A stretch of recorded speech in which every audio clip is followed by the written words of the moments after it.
Oh meu Deus, essa é uma intro do... Delta Nissan. Retcon.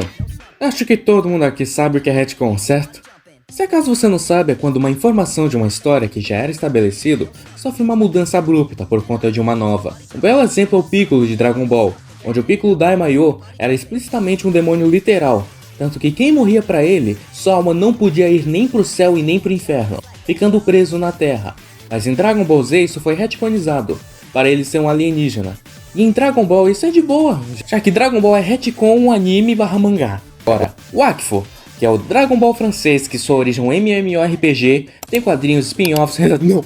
Só pra você ter noção, o mangá do Ogresh, um dos maiores vilões da obra, sendo mencionado desde a primeira temporada, tem o cânone do seu mangá como semi-canon, ou seja, os retcons da série têm mais peso que uma história de qualidade. Pra você que caiu nesse vídeo sem saber de nada, Wakfu é um anime francês com 4 temporadas já, começando em 2008 e provavelmente vai acabar ano que vem. Yoropo é o vilão da terceira temporada do show. Então fica aqui que eu vou explicar a história dele, o porquê ele falhou como vilão e o quão desperdiçado ele é. Yoropo é o vilão da terceira temporada de Wakfu, tendo a paranoia de ser o Yugo, o protagonista, mas também não sendo, algo tipo bizarro ou flash reverso, sabe?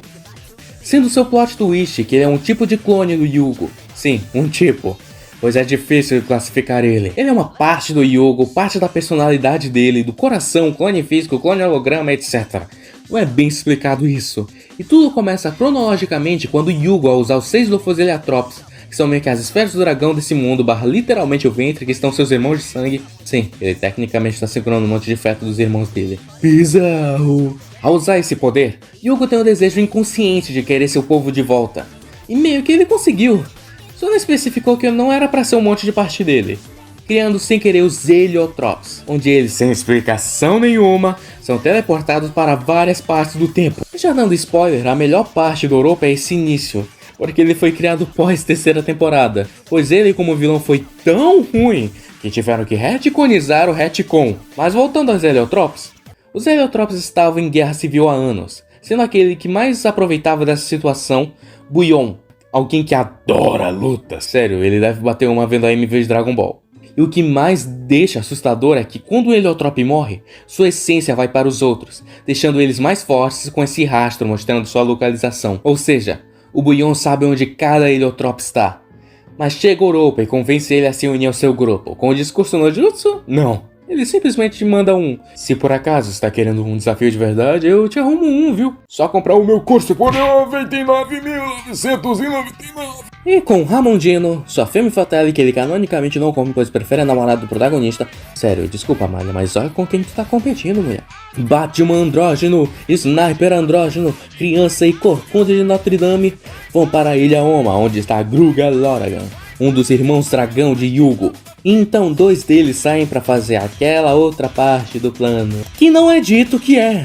Sério, o que os caras tinham na cabeça com isso? Mas Yoropo tenta convencer Gruga Loragan com palavras, pois é um dos melhores aspectos do Yoropo. É ele tentar conversar contigo primeiro. Ele não quer violência desnecessária, e ao menos isso é consistente no personagem. Ele quer tentar ganhar na lábia primeiro. Mas Gruga Loragan, achando que é um Goku Black do irmão dele, obviamente recusa. Ele começa a lutar com Buyon, que obviamente estava lá só pra lutar. E nos mostra mais um retcon. Sim, o especial para explicar o Yoropo traz mais retcons e perguntas. E o retcon dessa vez é o mesmo do Haki em One Piece, onde Buyon usa Stasis, a energia anti-Wakfu, que tem o poder de sugar o Wakfu e deixar tudo que é vivo zumbificado. E isso é literalmente só mostrado na 4ª temporada. Então se tu fosse ver a obra na ordem cronológica, você só ia se ferrar feio. Mas sobre a luta, ela é bacana, muito bem animada, mas acaba rápido, já que Gruga Loragan faz ele de touro. Na real, o Buyon já estava atacando com o motor, ele só usou a burrice dele e ele se esfaqueou sozinho. Onde Yoropo obviamente fica triste com a perda do companheiro, já querendo lutar contra Gruga Loragan. Mas então chega Chibi com ele a cubo. Gruga Loragan até aconselha ele a não usar muito, já que ele não sabe usar muito bem esse artefato. Então Chibi luta contra o Sniper andrógeno Atone. E é uma batalha muito bacana, pois diferente do Yugo Kyuubi, Chibi vai na porrada mesmo, e usa os portais dele para nadar, então deixa muito original comparado a seus irmãos que não passam de um bando de sniper spammer. Só que Atone prende Chibi na mente dele, Sem saber, Chibi luta contra Gurga Loragan, quase matando ele. Chibi prende Atonis tentando esmagá-lo, e Atonis se sacrifica atirando em si mesmo para matar os dois. E nos mostra um flashback do Atoni conhecendo Oropo. E nos explica que Atoni não sente emoções por si, então ele se sente solitário, não podendo entender as emoções por si próprio. Mas foi Oropo que deu motivações a ele, e o genuinamente enxergava como irmão. E depois de tudo isso, obviamente Oropo e Gurga Loragan ficam com raiva, lutando pelo Eliakobo. E honestamente é uma luta muito bacana, usa muito o estilo Dragon Ball atual. E no final o Gurga Loragan vence. O Eliakobo é jogado no mar e de alguma forma Oropo ficou preso nele. E no final temos o Sinclair que, sem zoeira, a única coisa que ele serviu foi para receber aquele soco que Mordecai dá no Rigby chorar.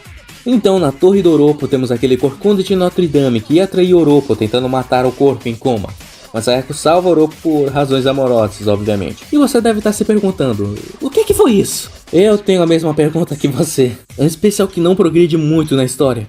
Poxa, principalmente para a proposta dele, que é ser o episódio 0 da 4ª temporada, isso fica ridículo. A melhor coisa desse especial foi justamente mostrar, mesmo que seja pouco, os outros Heliotropes, que na 3ª temporada só nos é mostrada a silhueta. A única maneira que eu conseguiria ver uma forma de melhorar esse especial é, primeiro, quando ele foi lançado. Sério, esse episódio faz muito mais sentido se fosse lá pro final da 3ª temporada, antes do clímax final. Segundo, focar mais nos Heliotropes e justamente nessa questão de guerra civil entre eles. Como eles conseguiram se esconder do resto do mundo, mas ainda estar em guerra. Além de explicar o porquê eles foram parar no passado. Terceiro, retirar esse retcon do retcon onde ele tá preso no Eliakobo. E depois disso temos o jogo dele, o One More Gate, que não passa de um genjutsu do Eliakobo. E a proposta do jogo inteiro é escapar dele. Agora, indo pro tópico principal, o retcon, o primeiro no caso. A pior parte da existência do Oropo é como ele é uma tentativa falha de ser o Flash Reverso, com toda essa parada do era eu.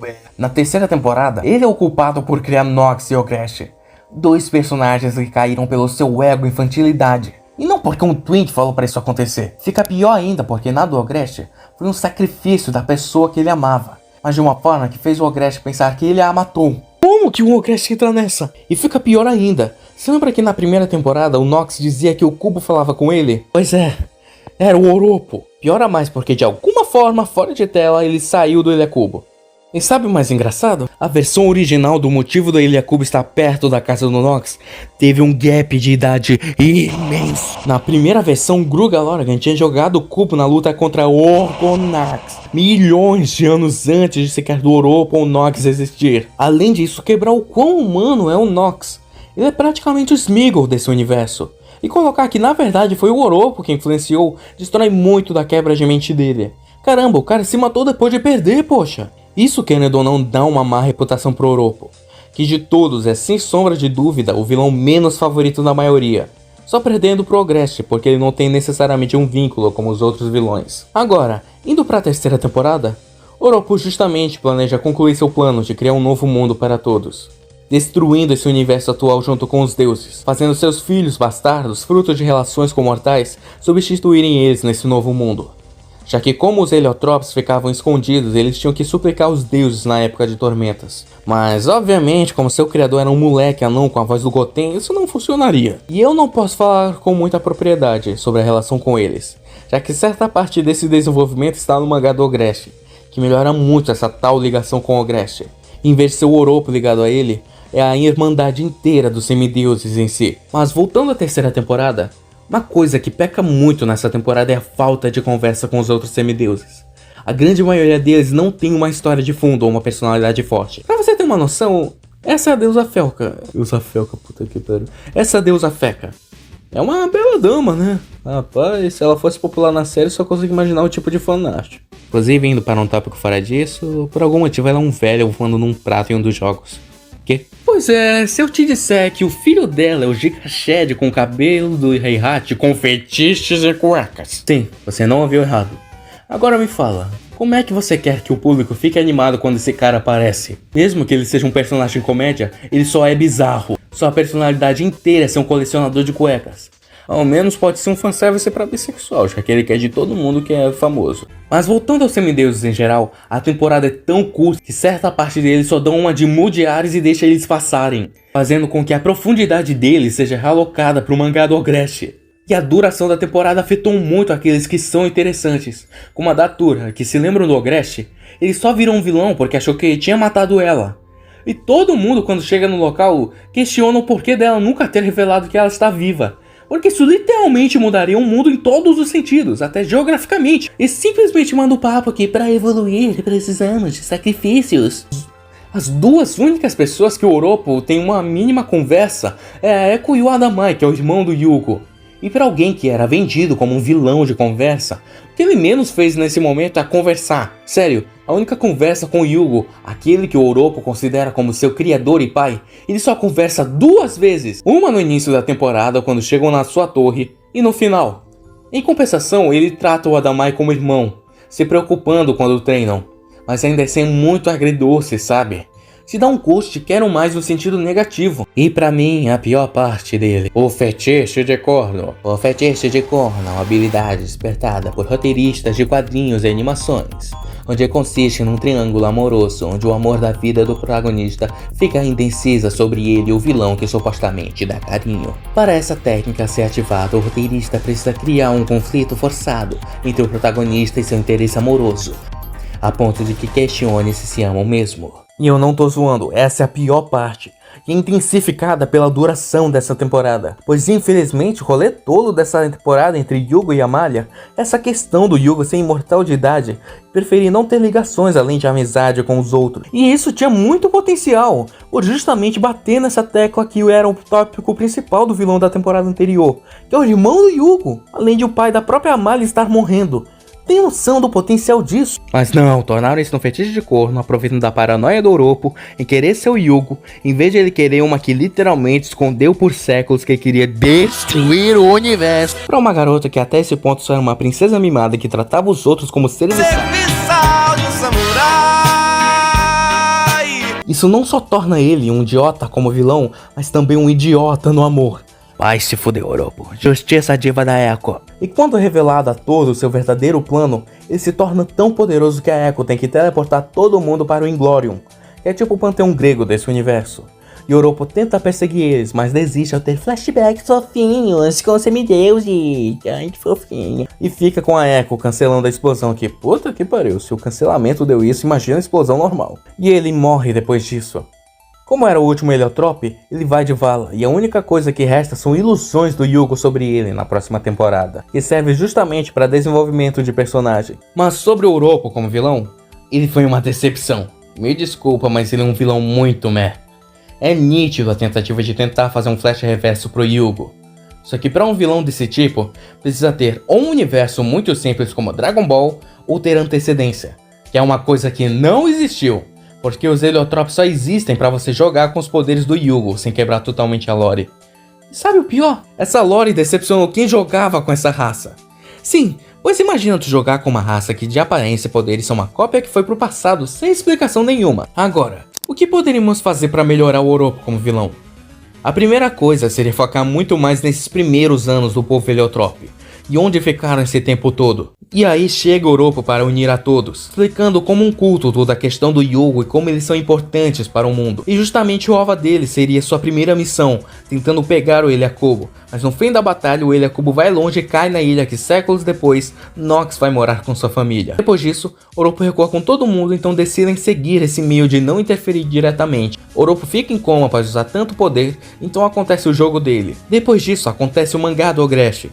Então decidem interferir no mundo um pouco antes da primeira temporada. E por fim acontece a terceira temporada. Em vez de uma torre para fazer um arco de torneio, os semideuses vão um por um lutando contra eles. Assim poderia ficar muito mais caprichado a personalidade de cada um e dar uma origem muito mais detalhada a todos e como conhecer um Oropo. Então antes de chegar no final da temporada, fazer um episódio de 2 partes que é o OVA dele. E então acontece o final com uma batalha muito mais foda onde destroem a torre. Chega todo mundo, incluindo os semideuses, e Oropo revela seu verdadeiro plano. E ao ver que ninguém pode derrotá-lo, Echo salva todos teleportando eles para o Inglorium. Então acontece a rendição do Oropo, que agora inclui os Heliotropes no flashback junto, tendo muito mais peso assim. E essa foi a minha visão em reescrita sobre a história do Oropo.